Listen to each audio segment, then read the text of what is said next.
원투 들어갔습니다. 올려치기입니다. 다시 원투 계속 이어지는 몰아치는 워리어스 주니어. 무너지기 직전.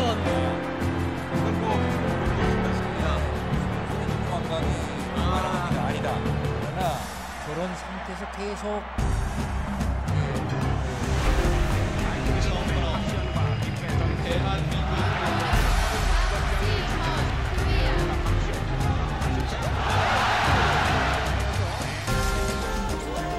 우리 기억 속의 마지막 복싱 금메달. 바로 24년 전 88 서울올림픽에서 복싱 라이트 미들급의 박시현이 딴 금메달이다. 그런데 수상을 위해 박시현이 시상대에 오르자 장내가 술렁였다. 그것은 분명 환호가 아닌 비난 섞인 야유였다. 과연 그날 그곳에선 무슨 일이 있었던 것일까?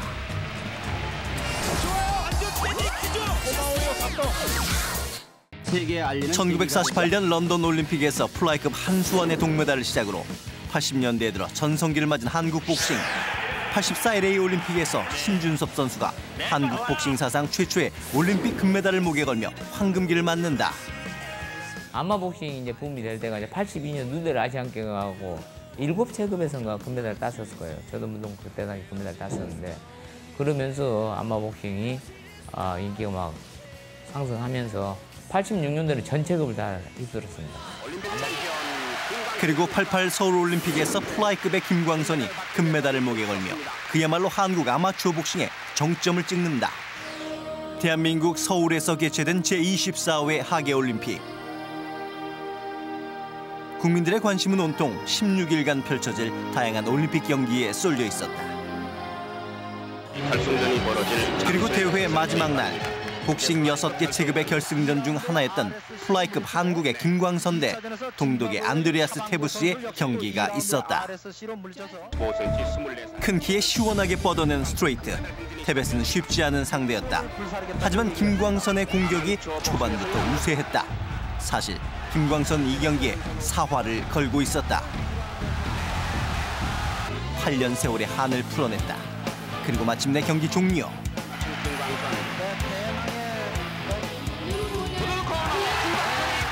4대1 판정승으로 김광선이 플라이급 금메달을 목에 걸었다.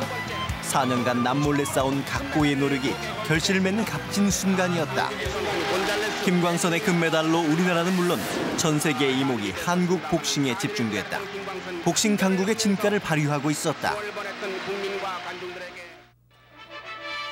그리고 그날 또 하나의 복싱 금메달 소식이 들려왔다. 라이트 미들급의 박시현이었다.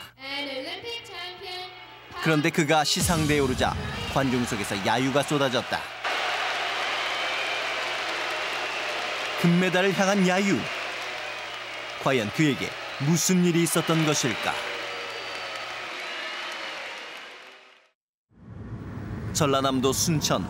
그곳에서 은퇴 후 후배들을 지도하며 지내고 있다는 그를 만났다.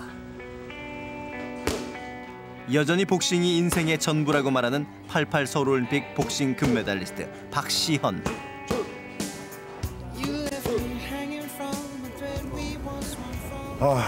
참 지금 그때 생각하면 지금도 마음이 참 찡합니다. 그런데 24년의 시간이 흘렀는데 국민들도 그렇고 또 복싱을 사랑하는 사람, 체육을 사랑하는 사람들이 그걸 잊어줬으면 참 좋겠어요. 저도 참 그게 아직까지 마음이 아파요. 그토록 어렵다는 올림픽 금메달을 목에 걸고도 그는 그날의 기억을 모두 지워내고 싶다고 말한다. 제가 이제 국내 시합은 그렇게 잘하지 못했지만 국제 시합에는 조금 강한 면이 있었습니다. 그래서 올림픽에도 제가 자신감 갖고 뛰어들었어요. 진짜 내가 조금만 더 열심히 하고 마음의 정성을 들이고 노력하면 메달까지 가지 않을까 그런 생각을 했었습니다. 1회전부터 8강전을 거쳐 준결승에 이르기까지 박시현은 세계 각국의 막강한 선수들을 상대로 훌륭하게 경기를 이어갔다. 높은 점수 차이로 판정승을 얻어내며 그는 마침내 결승 티켓을 따낸다. 게임은 이제 올림픽에 나오는 선수들이 다 강하죠.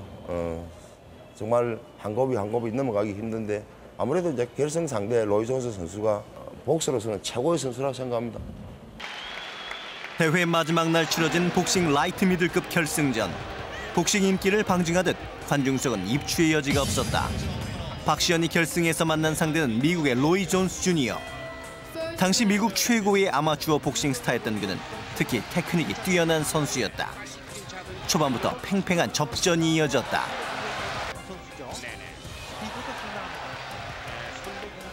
그런데 시합을 치르는 내내 박시현의 표정이 좋지 않았다. 뭔가 불편한 기색이 역력했다. 올림픽 보름 앞두고 정말 최상의 컨디션, 최고의 진짜 몸까지 만들었어요. 보름 앞두고. 근데 스파링 과정에서 빠지면서 때린 게 상대의 머리를 때렸어요. 근데 이제 머리를 때렸는데 이게 뼈가 3개인데 가운데 뼈가 없어져 버렸어요. 그래가지고 이게 손이 이렇게 부었어요.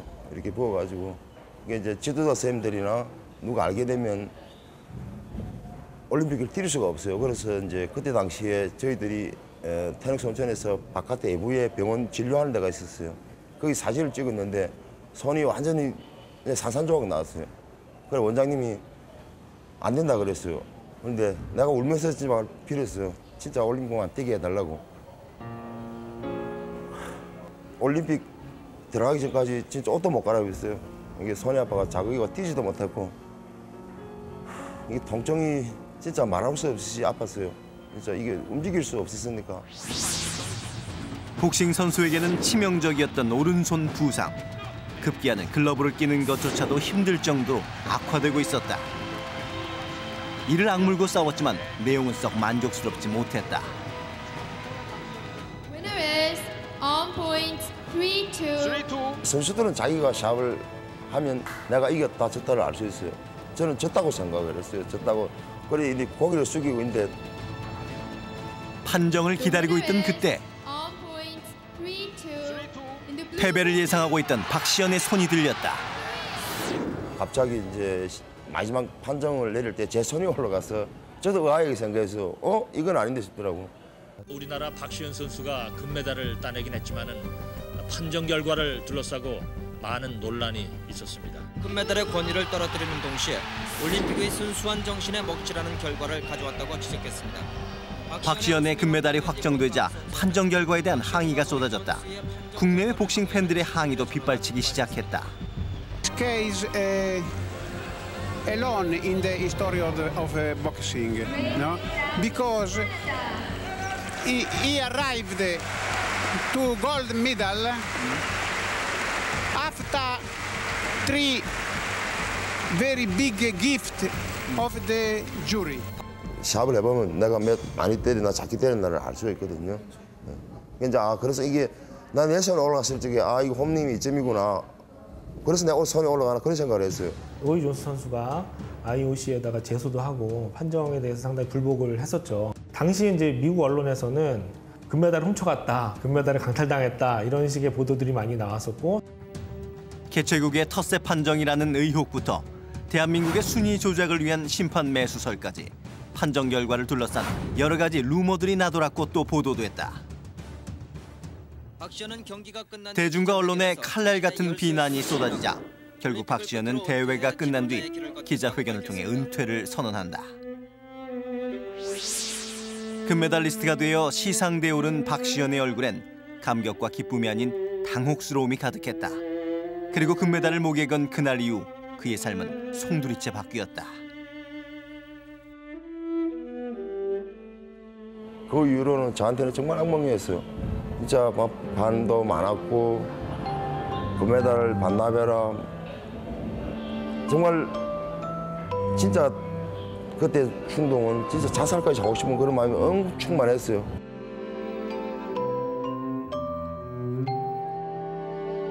근데 차라리 손들지 않았으면 저한테 더 이렇게 행복한 삶을 살 수 있었고 뜻깊은 이렇게 생활을 할 수 있는데 그래서 조금 올림픽 이후로 악몽적인 삶을 좀 살아왔습니다. 사실. 로이 존스 주니어가 편파 판정과 관련해 국제올림픽위원회에 제소한 소송은 기각되었다. 조사 결과 한국 측의 심판 매수 흔적이 없었기 때문이었다. 그리고 수년이 지난 후 88 서울올림픽 복싱 판정 시비는 동독 측의 심판 매수였던 것으로 밝혀졌다. 마지막 금메달을 걸고 벌인 시합에 하필 미국의 상대가 한국의 박시현이었던 것. 당시 종합순위 2위였던 동독이 자국의 순위를 지키기 위해 3위인 미국의 금을 저지하려 한국의 승리로 조작했다.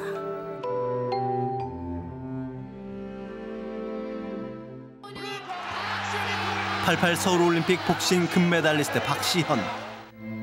그는 자신의 의지와 상관없이 희생양이 됐고 사람들의 오해와 편견, 싸늘한 시선 속에서 한평생을 고개 숙인 채 살아야만 했다.